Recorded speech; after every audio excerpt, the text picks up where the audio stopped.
আসন্ন ত্রয়োদশ জাতীয় সংসদ নির্বাচনের সীমানা পুনর্নির্ধারণের খসড়া অনুমোদন দিয়েছে নির্বাচন কমিশন। এতে ৪২টি আসনে পরিবর্তনের প্রস্তাব করেছে কারিগরি কমিটি।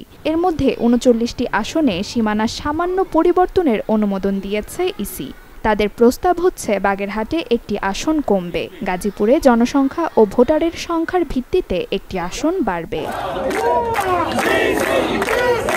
এতে ফুঁসে উঠেছে বাগেরহাট ৩ তথা মোংলা রামপাল সংসদীয় আসনের বিএনপি, জামায়াত ও ইসলামী আন্দোলন সহ বিভিন্ন রাজনৈতিক দলের নেতাকর্মীরা।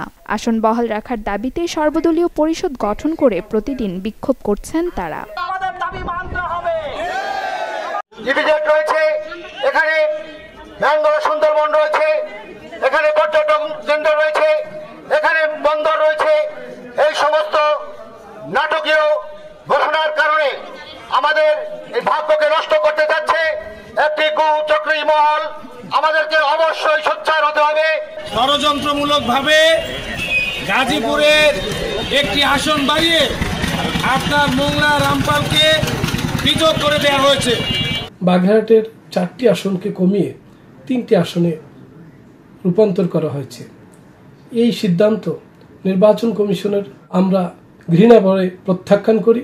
আমি মোংলা উপজেলার একজন বাসিন্দা হিসাবে আমি খুব দ্রুতই বাগেরহাটের সকল সাধারণ মানুষের পক্ষে আমি নির্বাচন কমিশনে একটি আপত্তি দাখিল করিব। নির্বাচন কমিশন ও সরকারের প্রতি সংসদীয় আসন কমানোর সিদ্ধান্ত প্রত্যাহারের দাবি জানান বিক্ষুব্ধ জনতা। অন্যথায় মোংলা বন্দর অচল করে দেয়া সহ ঢাকায় ইসি ভবন ঘেরাও করার হুঁশিয়ারি দেন তারা।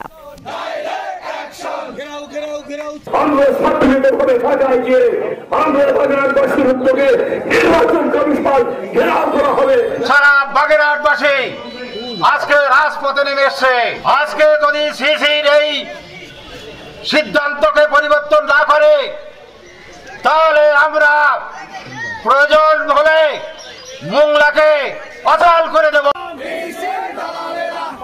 নির্বাচন কমিশন দাবি না মানলে প্রয়োজনে আদালতে যাওয়ার ঘোষণাও দেন তারা।